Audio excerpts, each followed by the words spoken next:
I love about Heather McDonald is you pop up in all my favorite shows. Yeah. Like, because you know I love the Housewives franchise. I always see Heather pop up. I love the Housewives. You pop up like, I don't watch Keeping Up with the Kardashians that often. When I do, I'm like, there's Heather McDonald. You're like, where's Waldo in all of reality television? You are. You're all over the place. Yeah. How do all these people, they just want to make sure you're at the party? Kardashians I met before we were both on E! Okay. So we were all friends before then. And so, yeah, Chris so I was loves actually you. in like the pilot episode. Oh my God. Which was my first time experiencing what that was like. Please tell us about the Kardashians. And is Kris, a lot of people, she gets a bad rap for being like this greedy momager. Is she not like that?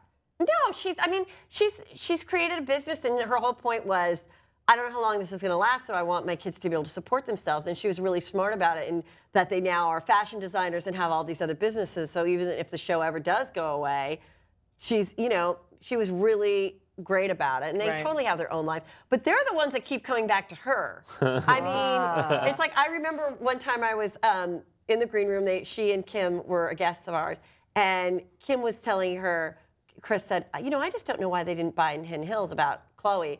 And she's like, Mom, not everybody wants to live in Hidden Hills like you. You're obsessed with Hidden Hills.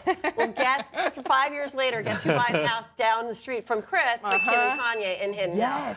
So I told Kris that the other day, and she goes, you should remind Kim of that conversation. And I go, I know, because it's like, so I think that's why their show works, is because unlike the Housewives, who are really cast, and then they're forced to sort of be friends, and they've all had the same personalities, and that's why they do clash.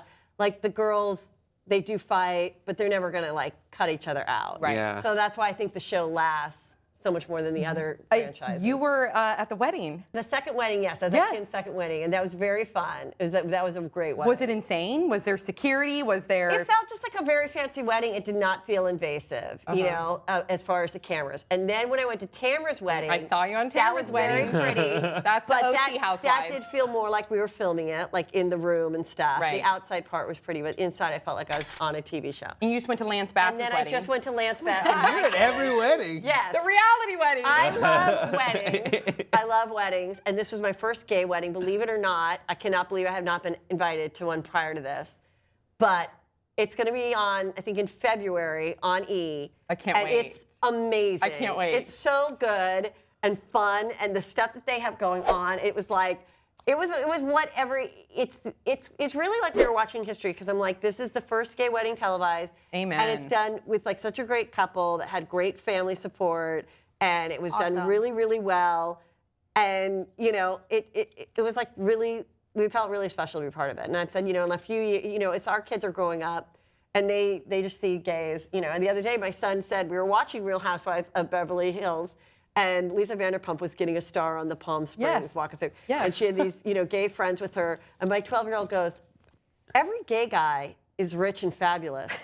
And I go, what do you mean? He goes, it's true. He's like, Jeff and Gage from Flipping Out, who are friends of ours. He's like, Lance and Michael. He's like, I've never met an average gay guy before. And I'm like, oh my God, I love that. Yeah. And so I tweeted that, and all these gay guys are like, oh, honey, there's lots of average ones. Like being really bitchy. I'm like, well, I'm glad that the examples of my gay friends are like fabulous people who are nice and successful, because it was really funny, because he was like, it was occurring to him suddenly that like, oh my God, every gay guy is rich. Every gay guy is fabulous. It does seem that way. For kids like you. Exactly. Yeah. Oh my God, and we could have Heather all day long, I feel like, but we've got to go. Make sure that you check out All About Sex on TLC January 10th at 10 p.m. or 11 p.m. It's going to be a great show, and big round of applause for Heather McDonald. Woo!